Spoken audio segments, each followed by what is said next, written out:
ദൈവം നമ്മളോട് സംസാരിക്കുന്നു എന്ത് എന്ന് തിരിച്ചറിയുവാൻ നമ്മൾ ആഗ്രഹിക്കുന്നു.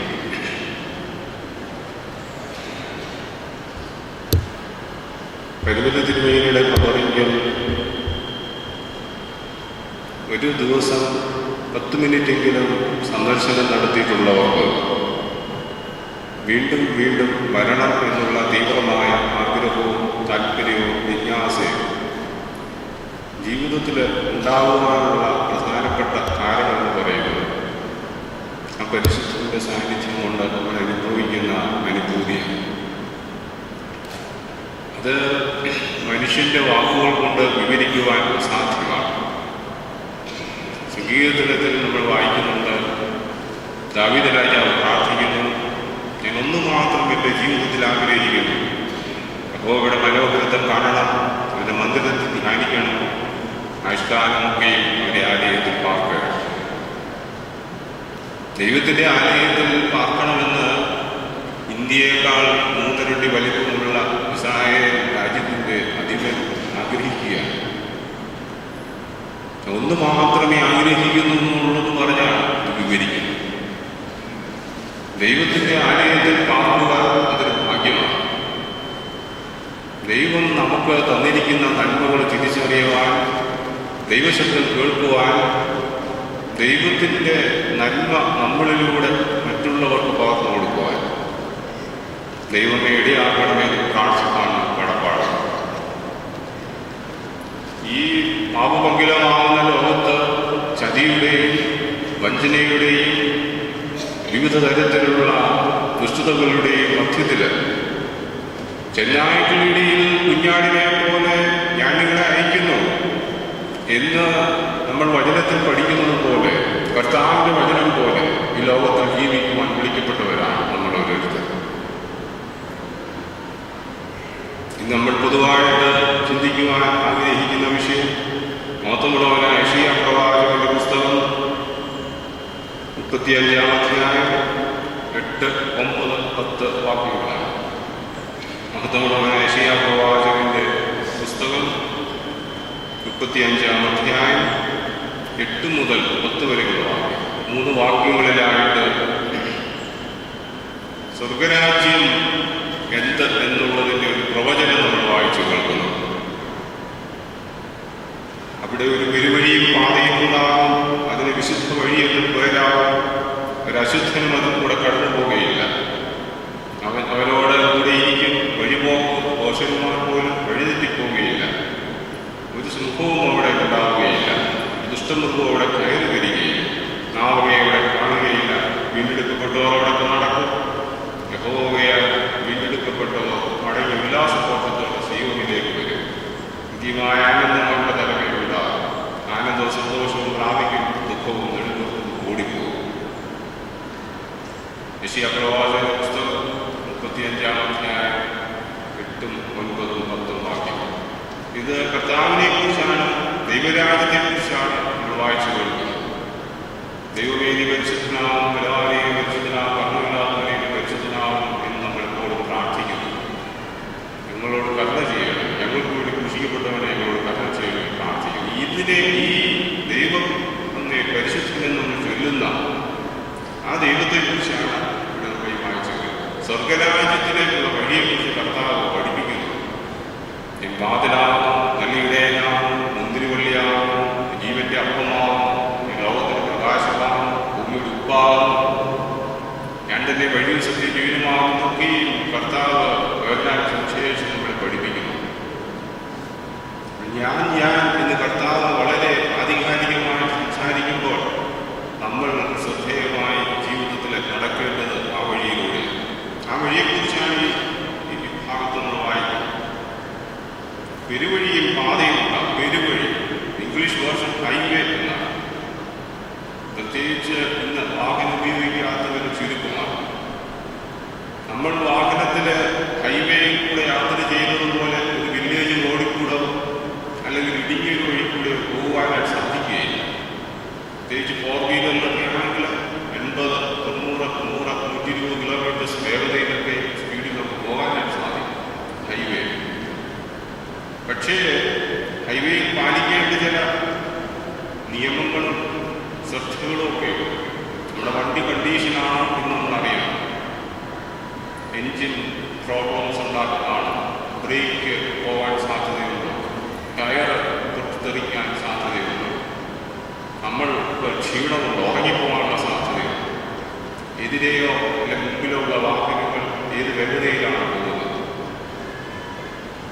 അപകടം പിടിച്ചിട്ടുള്ള ക്രോസിംഗ്സ് എന്തെങ്കിലും സിഗ്നലുകൾ വരുമ്പോൾ 120 കിലോമീറ്റർ വേഗതയിൽ പോകുന്ന ഒരു വാഹനം തീർച്ചയായിട്ടും 20 കിലോമീറ്റർ അല്ല 10 കിലോമീറ്റർ അല്ല അതിന് താഴെ നിർത്തേണ്ടി വരും. അപ്പോൾ ഇത് ജീവിതത്തിലെ ഒരു വഴിയെക്കുറിച്ചാണ് നമ്മളിവിടെ വായിക്കുന്നത്. അവിടെ ഒരു പെരുവഴിയും പാതയും ഉണ്ടാകും എന്ന് പറയുന്നു. ഇത് ദർശനമാണ്. ഭക്തോള യെശയ്യാ പ്രവാചകൻ പഴയ നിയമത്തിൽ കർത്താവ് ഈ ലോകത്തിലേക്ക് കടന്നു വരുന്നതിന് മുമ്പ് 2000 വർഷം അല്ല 3000 വർഷങ്ങൾക്ക് മുമ്പ് പ്രവചിച്ചതായൊരു കാര്യമാണ്. അത് നമ്മൾ പുതിയ നിയമത്തിൽ ഇന്ന് അനുഭവിക്കുന്നുണ്ട്. വളരെ സുഖകരമായ ഒരു യാത്രയായിട്ടാണ് നമ്മൾ ഈ ലോകത്തിൽ നിന്നും സ്വർഗലോകത്തിലേക്കുള്ള യാത്രയെ കാണേണ്ടത്. അത് ആത്മീയമായ നിറവ് നമ്മൾ അനുഭവിക്കുമ്പോഴാണ് വളരെ സന്തോഷമുള്ള ഒരു ജീവിതമാണെന്ന് തിരിച്ചറിയുവാൻ സാധിക്കും. പരിശുദ്ധനായ തിരുമേനിയുടെ പ്രാർത്ഥനാ ജീവിതവും ആധ്യാത്മിക നിറവും ആത്മീയമായ പ്രബുദ്ധതയും ചിട്ടയോടും കൂടിയുള്ളതായ ജീവിതവും നമ്മൾ ശ്രദ്ധിക്കുമ്പോൾ ദൈവം അദ്ദേഹത്തിന് കൊടുത്തിട്ടുള്ളതായ പ്രത്യേകമായ ശക്തിയും ആത്മീയമായിട്ടുള്ള നിറവും നമുക്ക് തിരിച്ചറിയുവാനാണ് സാധിക്കും. ആ ആത്മീയ ലഹരി നമുക്കുണ്ടാവും. നമ്മൾ ഈ ലോകത്തിൽ ജീവിക്കുമ്പോൾ പരിമല വന്നു പ്രാർത്ഥിച്ചു, നമുക്ക് പല ആവശ്യങ്ങളുണ്ട്, ചിലപ്പോൾ ലഭിച്ചെന്ന് വരാം, ലഭിച്ചില്ലെന്ന് വരാം, വീണ്ടും നമ്മൾ കടന്നു വരും. യാന്ത്രികമായ ഈ ജീവിതത്തിൽ വിവിധ തരത്തിലുള്ള ചുമതലകളുമായി സംഭവവിപുലമായിട്ടുള്ള നമ്മുടെ ജീവിതങ്ങൾ ഓരോ ദിവസവും പോവുകയാണ്. ഈ ജീവിതം ഒരു യാത്രയാണെന്നാണ് ഈ 35 അധ്യായത്തിൽ നിന്ന് വായിക്കുന്നത്. ഈ യാത്രയിൽ നമ്മൾ ശ്രദ്ധയുള്ളവരാണ്. വണ്ടിയുടെ ബ്രേക്ക് എന്ന് പറയുന്നത് പോലെ, ക്ലച്ച് എന്ന് പറയുന്നത് പോലെ, ഗിയർ എന്ന് പറയുന്നത് പോലെ നമ്മുടെ ജീവിതത്തിൽ നമ്മൾ ശ്രദ്ധിക്കേണ്ട പല കാര്യങ്ങളാണ്. ഇപ്പൊ ഗിയറിൽ ഓടുന്ന വണ്ടിക്ക് ഒരിക്കലും 60 കിലോമീറ്റർ വേഗതയിൽ പോകാൻ പറ്റുകയില്ല. വണ്ടി ഖരാബാകും, അത് കേടാകും. നമ്മെ സംബന്ധിച്ചിടത്തോളം നമ്മൾ ഈ ലോകത്തിൽ ജീവിക്കുന്ന സന്ദർഭത്തിൽ ഈ ലോക ജീവിതത്തിൽ നമ്മൾ അനുഭവിക്കുന്നതായിട്ടുള്ള സന്തോഷ സമാധാനം എപ്പോഴും ലഭിക്കണമെന്നില്ല. ദുഃഖങ്ങളും നെടുവീർപ്പുകളും എപ്പോഴും നിലനിൽക്കണമെന്നില്ല. ദൈവസന്നിധിയിൽ, വിശുദ്ധരുടെ സന്നിധിയിൽ നമ്മൾ ശ്രദ്ധയോടുകൂടെ പ്രാർത്ഥിക്കുന്നുവെങ്കിൽ നീതിമാന്മാരുടെ ശ്രദ്ധയോടുകൂടിയ പ്രാർത്ഥന പോലെ നമ്മുടെ ശ്രദ്ധയോടുകൂടിയ പ്രാർത്ഥന ദൈവസന്നിധിയിൽ സ്വീകരിക്കപ്പെടും. അടുത്തുപടിയോളം വിശ്വാസം ഉണ്ടെങ്കിൽ മലയോട് നീങ്ങി സമുദ്രത്തിൽ പോകുവാൻ കൽപ്പിച്ചാൽ അത് അനുസരിക്കുമെന്നാണ് വചനം പറയുന്നത്. നമ്മുടെ വിശ്വാസമാണ് പ്രധാനം. നമ്മൾ ആശിക്കുന്നത് എന്താണ്, അല്ലെങ്കിൽ കാണാത്ത കാര്യങ്ങളുടെ നിശ്ചയം എന്താണ്, ഇത് തിരിച്ചറിയാൻ സാധിക്കുമ്പോഴാണ് നമ്മൾ ദൈവമക്കളായി രൂപാന്തരപ്പെടുന്നത്. ഞാനൊരു ദൈവമകനാണോ ദൈവമകളാണോ എന്ന് നമ്മൾ തിരിച്ചറിയുന്നത് എങ്ങനെയാണ്?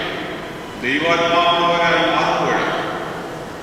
ഉൽപ്പത്തി പുസ്തകം 41 അധ്യായം 39 വാക്യത്തിൽ പറയുന്നു, യൗസേപ്പിനെ കുറിച്ച് ഫറവോൻ രാജാവ് ദൈവാത്മാവുള്ള ഈ മനുഷ്യനെ പോലെ ഒരുത്തിനെ കണ്ടുകിട്ടുന്നു. ഉൽപ്പത്തി പുസ്തകം 41 അധ്യായം 39 വാക്യം, ദൈവാത്മാവുള്ള ഈ മനുഷ്യനെ പോലെ ഒരുത്തിനെ കണ്ടുകിട്ടുന്നു. ദൈവാത്മാവ് നമ്മളിൽ ഉണ്ടെന്ന് നമ്മൾ തിരിച്ചറിയുന്നത് നമ്മൾ ആത്മീയമായി പറയുമ്പോഴാണ്. ആ ആത്മീയത എങ്ങനെയാണ് നമ്മൾ തിരിച്ചറിയുന്നത്? ഞാനൊരു സംഭവം പറയട്ടെ. ഒരിക്കലൊരു അമ്മച്ചി കോഴിക്കുഞ്ഞിനെ അടവെച്ചു.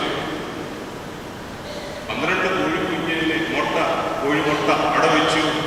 12 വിരിയുകയാണെങ്കിൽ ഒരെണ്ണം പുതുപ്പള്ളി കുഞ്ഞുമാവാസിന് കൊടുത്തേക്കാണ്. ആ സമയത്ത് ഉള്ളു വന്നിട്ട് 12 കോഴിക്കുഞ്ഞ് പിരിഞ്ഞു, മുട്ടയും പിരിഞ്ഞു. ഒരു കോഴിക്കുഞ്ഞിനെയും കൊണ്ട് ഉള്ള് റാഞ്ചിക്കൊണ്ടുപോയി. അപ്പോൾ അമ്മച്ചി പറയുന്നു, എന്റെ പുതുപ്പള്ളി കുഞ്ഞുമാവാച്ചാൽ നിനക്കുള്ള കോഴിക്കുഞ്ഞിനെയും കൊണ്ട് ഉള്ളു പോയത്. അമ്മച്ചിയുടെ ആത്മീയത അവിടെ നിന്ന് തിരിച്ചറിയുകയാണ്. ദൈവാത്മാവുള്ള അമ്മച്ചിയാണെങ്കിൽ പറയും, എന്റെ 11 കോഴിക്കുഞ്ഞിനെയും ഉള്ളു കൊണ്ടുപോയാൽ ഒന്ന് ബാക്കിയുള്ളതിനെ ഞാൻ എൻ്റെ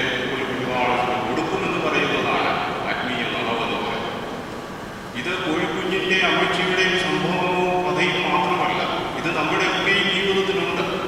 സമയം, ആരോഗ്യം, സമ്പത്ത്, ദാനങ്ങൾ നൽകുന്ന സമർത്ഥരായ കുഞ്ഞുങ്ങൾ, ഇതൊക്കെ ദൈവത്തിന് കൊടുക്കാനുള്ളത് ദൈവത്തിന് കൊടുക്കുവാൻ കടപ്പെട്ടവരാണ്. 3 മക്കളുണ്ട്, ആ മക്കളുണ്ട്, മിടുക്കരായി പഠിക്കാൻ 2 പേർ സമർത്ഥരാണ്. ഒരുത്തിന് ഉഴപ്പരാണ്, കുസൃതിയൊക്കെയുള്ളൂ, കൂട്ടും കെട്ടി കണ്ട വർത്തമാനമെല്ലാം പറഞ്ഞ് തോന്നിയ മാതിരി നടക്കുക. പെരുവഴുത്തിന്മേനെടുക്കലും വരും, എല്ലായിടത്തും വരും, പ്രാർത്ഥിക്കുക. വളഞ്ഞു പോയ വഴി മകനെ ദൈവവേലയ്ക്ക് ഞാൻ കൊടുത്തേക്കാം എന്ന്. അവിടെയല്ല, സമർത്ഥരായവരും ശ്രദ്ധയുള്ളവരും ഉത്സാഹമുള്ളവരും ദൈവവേലയ്ക്ക് കടന്നു വരുമ്പോഴാണ് സഭയ്ക്ക് ഉത്തേജനം ഉണ്ടാകുന്നത്. നമ്മൾ ആഗ്രഹിക്കുന്നതിനപ്പുറം ദൈവം നിശ്ചയിച്ച കാര്യങ്ങളെ നടക്കുകയുള്ളെങ്കിൽ പോലും നമ്മൾ ആഗ്രഹിക്കേണ്ടത് എന്തെന്ന് ദൈവാത്മാവിൽ നിറയുമ്പോൾ ദൈവം നമ്മളോട് സംസാരിക്കും. ഈ തിരുസന്നിധിയിലെ വിശുദ്ധമായ സ്ഥലത്ത്, ഈ ആരാധനാലയത്തിൽ നമ്മൾ നിൽക്കുന്ന സമയം വിലപ്പെട്ടതാണ്. ഞാൻ ഒന്ന് മാത്രം ആഗ്രഹിക്കുകയുള്ളൂ എന്ന് നമുക്ക് പറയുവാൻ സാധിക്കും. എപ്പോഴും മനോഹരത്തിൽ കാരണം മന്ദിരത്തിൽ ആയിരിക്കണം, ആൾക്കാരൊക്കെ ആലയത്തിൽ പാർക്കണം. ജീവിതത്തിലെ പെരുവഴി, ഹൈവേ എന്ന് പറയുന്നത് നമ്മുടെ ജീവിതത്തിലെ യാത്രയാണ്. ഇത് സഭയുടെ അംഗങ്ങളായിട്ടും കുടുംബങ്ങളായിട്ടും വ്യക്തിബന്ധങ്ങളായിട്ടും നമ്മൾ ജീവിക്കുന്ന പ്രദേശങ്ങളുമായിട്ട് ബന്ധപ്പെട്ടതാണ്. പിന്നീട് ഇവിടെ പറയുന്നു അതിന് വിശുദ്ധ വഴി എന്ന പേരാണ്. ഇത് സ്വർഗരാജ്യത്തിലേക്കുള്ള വഴിയെക്കുറിച്ചാണ് പറയുന്നത്. നമ്മൾ ഒരു യാത്രയ്ക്ക് പോകുമ്പോൾ പ്രത്യേകിച്ച് ഹൈവേയിൽ കയറിയാൽ ഹരിപ്പാട്ട് വിറകട്ടിയ ഒരാള് ആലപ്പുഴ ആകുമ്പോഴേ മനസ്സിൽ ചിന്തിച്ചോണം എന്ന് ഹരിപ്പാട്ട് ഇറങ്ങേണ്ടതാണ്. ഹൈവേയിൽ നിന്നും ഹരിപ്പാട്ടിലേക്ക് ഇറങ്ങാനായിട്ട് ഒരു പക്ഷെങ്കിൽ വഴി ശരിയായിട്ട് നിശ്ചയിക്കില്ലെങ്കിൽ പിന്നീട് ഹൈവേയിൽ നിന്നും പുറത്തോട്ട് ഇറങ്ങാൻ പറ്റുന്നത് അതും കഴിഞ്ഞിട്ടുള്ള കായ്ക്കുളമോ അല്ലെങ്കിൽ മറ്റേതെങ്കിലും കൊല്ലമോ ഉള്ളത് പറ്റുകയുള്ളൂ. വഴി തെറ്റിപ്പോകും. പിന്നീട് നമുക്ക് ആ ഹൈവേയിലുള്ള യാത്ര വലിയ തലവേദനയാണ്. ഇതേപോലെയാണ് ജീവിതത്തിൽ. പള്ളിയിൽ പോകേണ്ട സമയത്ത് പള്ളിയിൽ പോകണം, പ്രാർത്ഥിക്കേണ്ട സമയത്ത് പ്രാർത്ഥിക്കണം, ആത്മീയമായി പഠിക്കേണ്ട കാര്യങ്ങൾ പഠിക്കേണ്ട സമയത്ത് നമ്മൾ പഠിക്കണം. ചിട്ടയായ ജീവിതമാണ് ജീവിതത്തിൽ ദൈവരാജ്യത്തിലേക്കുള്ള യാത്രയ്ക്ക് നമ്മൾ ഒരുക്കുന്നത്. നല്ലപോലെ പൊരുതു, ഓട്ടം തികച്ചു, വിശ്വാസം കാത്തു. വെറുതെ ഒരു പാഴ്വാക്കായിട്ടല്ല പൗലോസ് ശ്ലീഹാ പറയുന്നത്. ദൈവത്തിന്റെ സന്നിധിയിൽ ഓട്ടമോടിയാണ്. ഒരിന്ത്യ പുസ്തകത്തിൽ നിന്ന് വായിക്കുന്നു, അനേകം പ്രയാസങ്ങളും ദുഃഖങ്ങളും ബുദ്ധിമുട്ടുകളും തടസ്സങ്ങളും അനുഭവിച്ചതായി.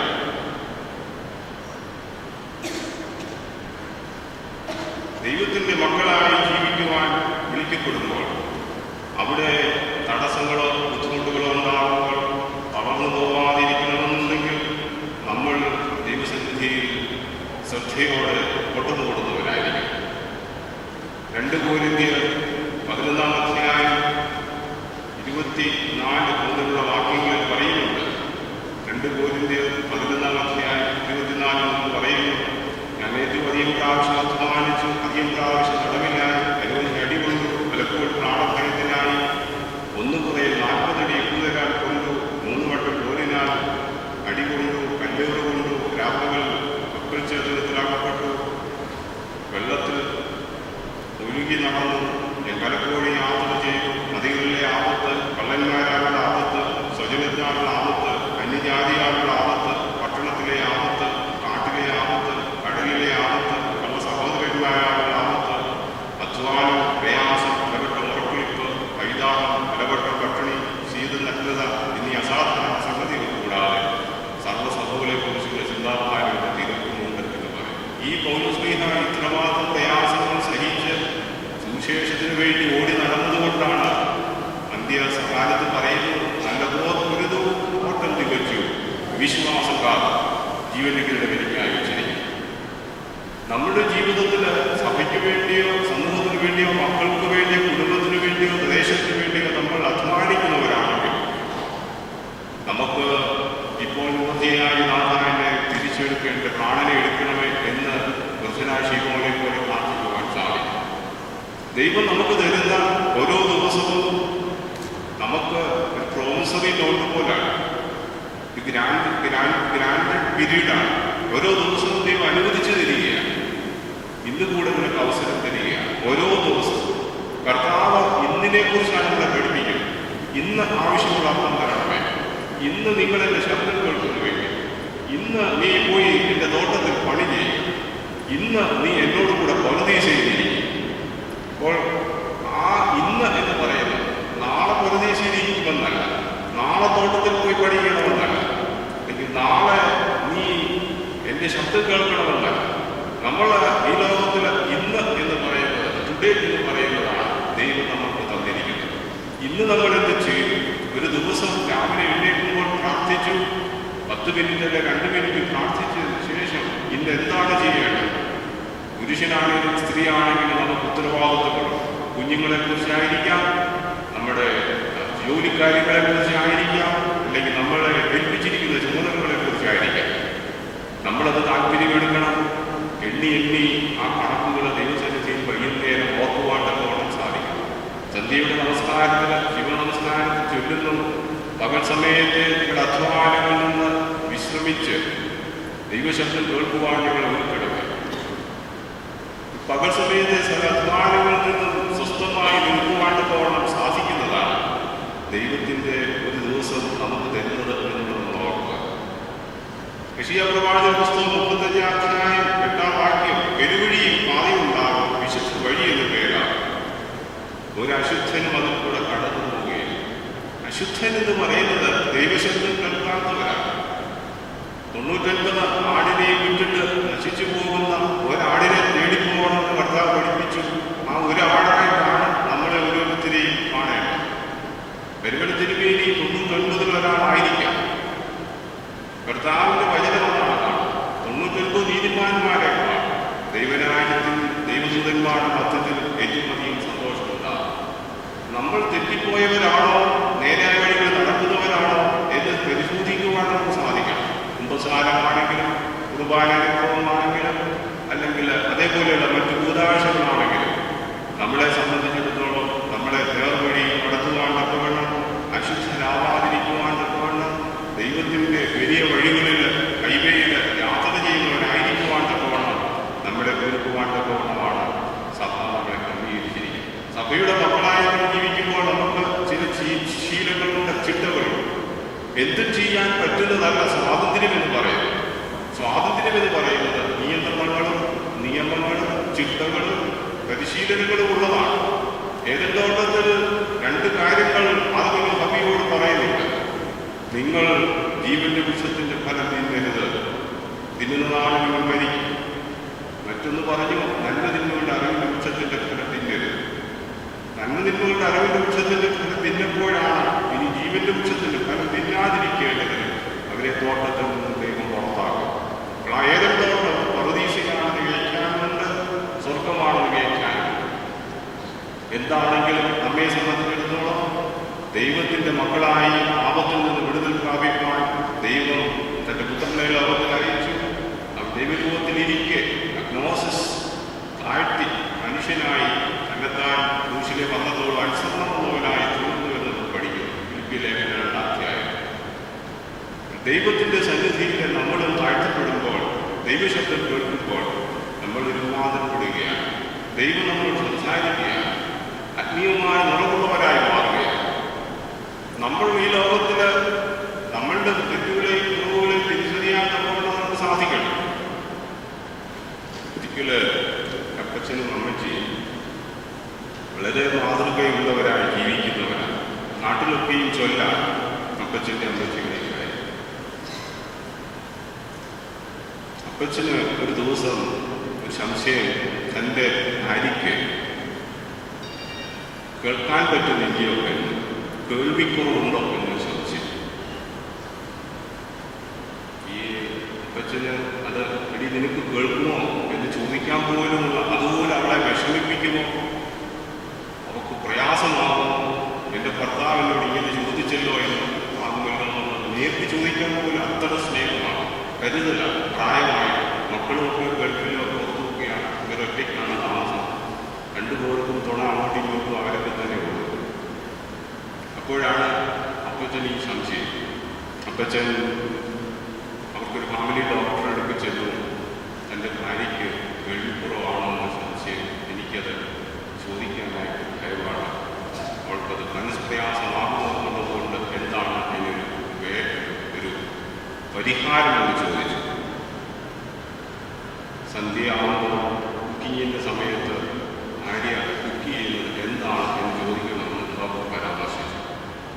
നല്ല കാര്യമാണ്. ഡോക്ടർ പറഞ്ഞു ഒരു 20 മീറ്റർ ദൂരെ നിന്നുകൊണ്ട് എന്താണ് ഇന്ന് വൈകിട്ടത്തെ ഭക്ഷണത്തിൻ്റെ സ്പെഷ്യൽ ചോദിക്കണം, ഒക്കെ ചോദിക്കണമെന്നാണ്.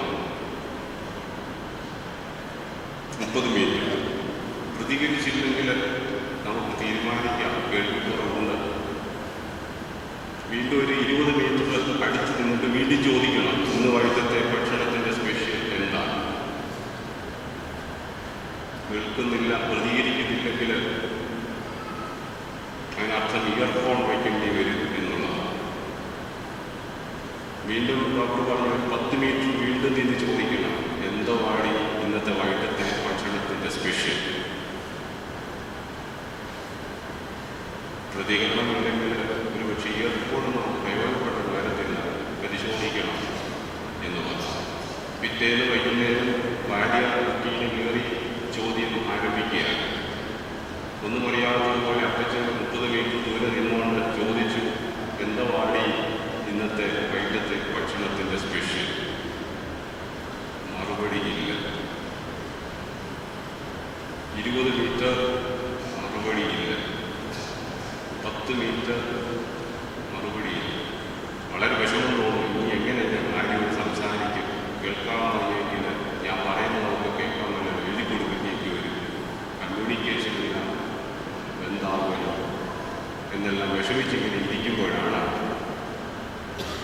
ലാസ്റ്റ് അപ്പച്ചൻ തോന്നി ഡോക്ടർ 10 പറഞ്ഞ 5 മിനിറ്റ് കൂടെ നിന്നൊന്ന് ചോദിച്ചേക്കും. ഇനി അങ്ങനെ ഉറക്കെ പറഞ്ഞാൽ 5 മിനിറ്റ് ദൂരെ നിന്ന് ചോദിച്ചു എന്താണ് ഇന്നത്തെ വൈകിട്ടത്തെ ഭക്ഷണത്തിൻ്റെ സ്പെഷ്യൽ. ഈ ഭാര്യ തിരിഞ്ഞു നിന്ന് വളരെ സൗകര്യത്തോട് ദേഷ്യപ്പെട്ടൊരു മറുപടി വന്നു. ഇടോ മനുഷ്യ, ഇത് തന്നോട് 4ാമത്തെ പ്രാവശ്യം പറയാം ഇന്ന് വൈകിട്ടത്തെ ഭക്ഷണത്തിൻ്റെ സ്പെഷ്യൽ കോഴിക്കറിയും ചോറുമാണ്.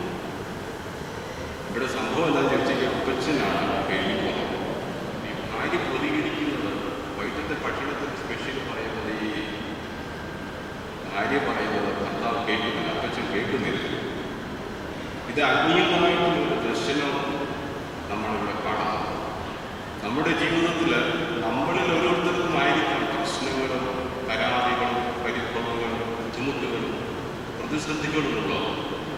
നമ്മളത് മറ്റുള്ളവരിൽ ആരോപിക്കുന്നുണ്ടാവും. എൻ്റെ ഭർത്താവിനാണ്, ഭാര്യയിലാണ്, നമ്മളെയാണ്, പെങ്ങളാണ്, അയൽക്കാരനാണ്. നമ്മളിലാണോ പ്രശ്നമെന്ന് തിരിച്ചറിയാൻ നമ്മൾ ശ്രമിക്കും. നമ്മൾ തിരുത്തുമ്പോൾ അവിടെയാണ് ദൈവനാമം ബന്ധപ്പെടുന്നത്. നമ്മൾ അശുദ്ധരല്ലാത്ത ജീവിതത്തിലേക്ക് വിശുദ്ധരാകുന്നവരുടെ ഗണത്തിലേക്ക് ഓർത്തിരിക്കപ്പെടുന്നു.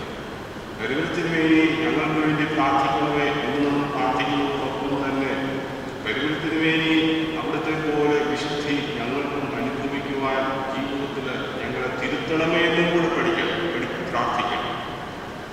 നമ്മൾ നടക്കുന്ന വഴികളിൽ, നല്ല വഴികളിൽ പരിവൃത്തിന് വേണ്ടി എന്നെ കൈപിടിച്ച് നടത്തണമെന്ന് നമ്മൾ പ്രാർത്ഥിക്കണം. എബ്രായലേഖനം പഠിപ്പിക്കുന്ന സാക്ഷികൾ ഇത്ര വലിയൊരു സമൂഹം നമുക്ക് ചുറ്റും നിൽക്കുന്നത് കൊണ്ട് പിന്നിലുള്ളത് മറന്ന് മുന്നിലുള്ളതിനെ ലക്ഷ്യമാക്കിക്കൊണ്ട് നമ്മൾ യാത്ര പോകണമെന്ന് പറയുന്നു.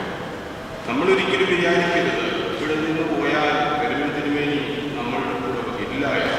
നമ്മൾ വീട്ടിൽ പോയാലും, നമ്മൾ ഉറങ്ങിയാലും, നമ്മൾ മദ്യശാലയിൽ കയറിയാലും പരിവൃത്തിന് വേണ്ടി ഒരു പക്ഷേ നമ്മുടെ മുമ്പിലോ പുറകിലോ കാണും.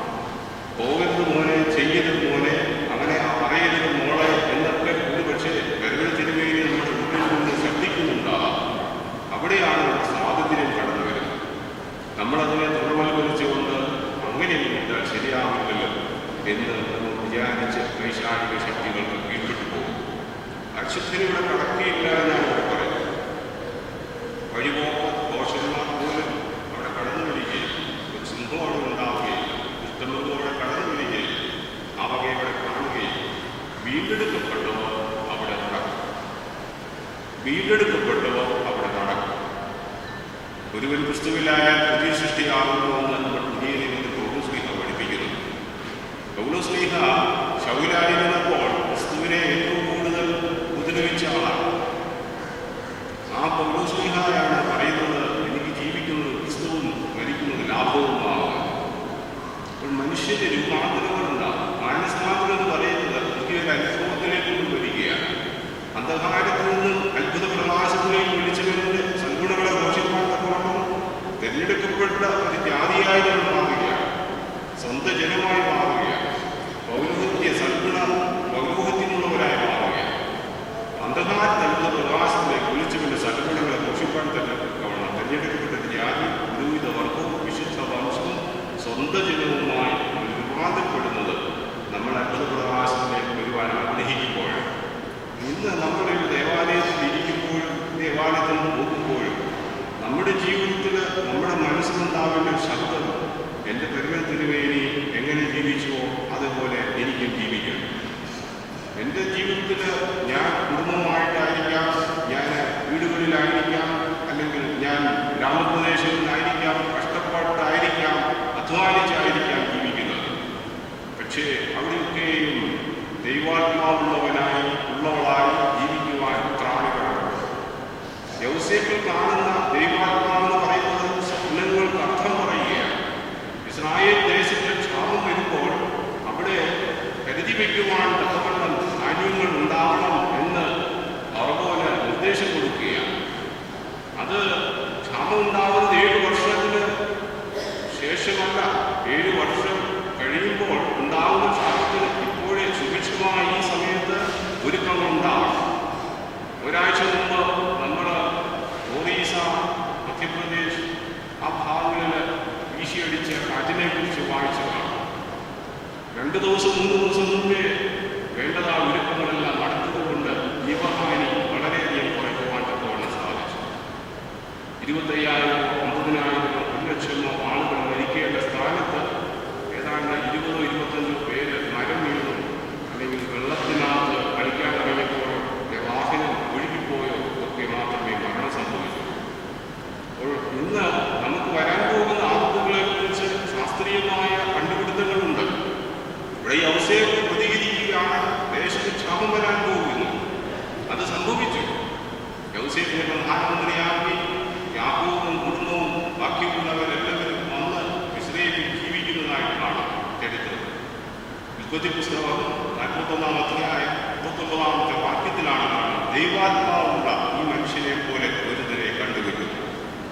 നമ്മുടെ ജീവിതത്തിൽ നമ്മൾ ദൈവാത്മാവുള്ളവരായി മാറുമ്പോൾ ദേശത്തെ അപകടങ്ങളെ മണത്തറിയുവാൻ ദൈവം നമ്മളിലൂടെ പ്രവർത്തിക്കും. അത് നമ്മുടെ പ്രവർത്തനങ്ങൾ കൊണ്ടാകാം, നമ്മളുടെ നീക്കങ്ങൾ കൊണ്ടായിരിക്കാം, നമ്മളുടെ സന്ദർശനം കൊണ്ടായിരിക്കാം, നമ്മളുടെ സാന്നിധ്യം കൊണ്ടായിരിക്കാം, നമുക്ക് ആത്മീയമായ ദർശനങ്ങളുണ്ടാകാം. അത് നമ്മുടെ കുഞ്ഞുങ്ങൾക്ക് ഒരുപക്ഷെ വലിയൊരു സമ്പാദ്യമാകും, നമ്മുടെ ദേശത്തിനതൊരു അനുഗ്രഹമാകും, നമ്മുടെ ജീവിതത്തിന് അർത്ഥമുണ്ടാകും. അപ്പോൾ വിശുദ്ധരായി മാറുക എന്ന് പറയുന്നത് നമ്മൾ ശ്രദ്ധയുള്ളവരായി ജീവിക്കുമ്പോഴാണ്. ഒരശുദ്ധിനോട് കടക്കുകയില്ല, വഴിപോകനം ഉണ്ടാകുകയില്ല, ദുഷ്ടമൃഗം കാണുകയില്ല. പക്ഷേ വീണ്ടെടുക്കപ്പെട്ടവർ അവിടെ നടക്കും. വീണ്ടെടുക്കപ്പെടുക, അത് വീണ്ടെടുക്കപ്പെടുക എന്ന് പറയുന്നത് ദൈവാത്മയുക എന്ന് പറയുന്നത് ഉണർവുള്ളവരായിരിക്കുക എന്ന് പറയുന്നത് എല്ലാം ഈക്വൽ സമം അർത്ഥം നമുക്ക് ലഭിക്കുന്നതാണ്. നമ്മൾ പ്രാർത്ഥിക്കേണ്ടത് പരിമളത്തിരുമേനിയുടെ സന്നിധിയിൽ കടന്നു വരുമ്പോൾ അർത്ഥവത്തായ ജീവിതത്തിൽ ആയിരിക്കുവാൻ സഹായിക്കണമേ എന്നാണ്. അത് 60 വയസ്സുള്ളവരും പ്രാർത്ഥിക്കണം, 15 വയസ്സുള്ളവരും പ്രാർത്ഥിക്കണം, 30 വയസ്സുള്ളവരും പ്രാർത്ഥിക്കണം. നമുക്ക് ദൈവം തരുന്ന ഓരോ വർഷവും ഓരോ ദിവസവും അർത്ഥവത്തായി ജീവിക്കുവാൻ സാധിക്കുന്നുവെങ്കിൽ അവിടെയാണ് ദൈവശബ്ദം തിരിച്ചറിയാൻ തക്കവണ്ണം സാധിക്കും. കാലം ചെയ്ത പൗലോസ് മാർ ഗ്രിഗോരിയോസ് തിരുമേനി പ്രായമുള്ളവർക്ക് നല്ല പരിചയമുള്ള തിരുമേനിയുടെ അടുക്കൽ ഒരു ചെറുപ്പക്കാരൻ കടന്നു വന്നിട്ട് ചോദിച്ചു, തിരുമേനി ദൈവത്തെ കാണിച്ചു തരാം. ചെറുപ്പക്കാരൻ്റെ മനസ്സുകളിൽ വെറുതെ അറിവ് വർദ്ധിക്കുമ്പോഴോ പ്രാർത്ഥന കൂടുതലില്ലാതിരിക്കുമ്പോഴോ വേദപഠനം കുറഞ്ഞു വരുമ്പോഴോ ചോദ്യം ഉണ്ടാകാനുള്ള സാധ്യതയുണ്ട്. ദൈവമുണ്ടോ എന്ന് കാണിച്ചു തരണം. തിരുമേനി ആണെങ്കിൽ പോലും തിരുമേനി വളരെ പണ്ഡിതനാണ്, അനേകം കാര്യങ്ങൾ ശ്രദ്ധിക്കുന്ന ഒരു പിതാവ്, പല ഭാഷ കൈകാര്യം ചെയ്തിട്ടുള്ള 22-23 ഭാഷ കൈകാര്യം ചെയ്യാവുന്ന സാമർഥ്യമുണ്ടായ ഒരു പിതാവ്. 96 കാലം ചെയ്തു പൗലോസ് മാർ ഗ്രിഗോറിയോസ് തിരുമേനി ചെറുപ്പക്കാരൻ്റെ നോക്കിയിട്ട് പറഞ്ഞു, ഈ സ്വിച്ചിൽ ഫാൻ ഓൺ ചെയ്യാം, മഴയുള്ള സമയമാണ്. പിന്നെ സ്വിച്ച് ബോർഡ് തൊട്ടപ്പോൾ കരണ്ടടിച്ചു, നോർത്തടിച്ചു. വീണ്ടും നോർത്തടിച്ചു, കൈയടിച്ചു എടുത്തു. തിരുമേനി ചോദിച്ചു എന്ത് പറ്റി? തിരുമേനി സ്വിച്ച് ബോർഡിൽ കരണ്ടുണ്ട്. വീണ്ടും അതിൽ തൊട്ടു, കരണ്ടടിച്ചു. തിരുമേനി ചോദിച്ചു, നീ തൊടാൻ ചെല്ലുന്നതിന് മുമ്പ് ആ സെക്കൻഡിൽ നീ അറിഞ്ഞില്ല അത് കരണ്ടുണ്ട് എന്ന്. തൊട്ടപ്പോൾ മനസ്സിലായി കരണ്ടുണ്ട്. ദൈവം കരണ്ടാണ്. നീ തൊടുമ്പോൾ ഒന്നുകിൽ നീ ചെന്ന് തൊടണം, അല്ലെങ്കിൽ ദൈവം നിന്നെ തൊടണം. ശൗൽ പൗലോസാവുമ്പോൾ പറയുന്നതും ശൗലായതുമ്പോൾ പറയുന്നതും രണ്ടാണ്. ഇതേപോലെ നമ്മളുടെ ജീവിതത്തിൽ ദൈവം നമ്മളെ സ്പർശിക്കും.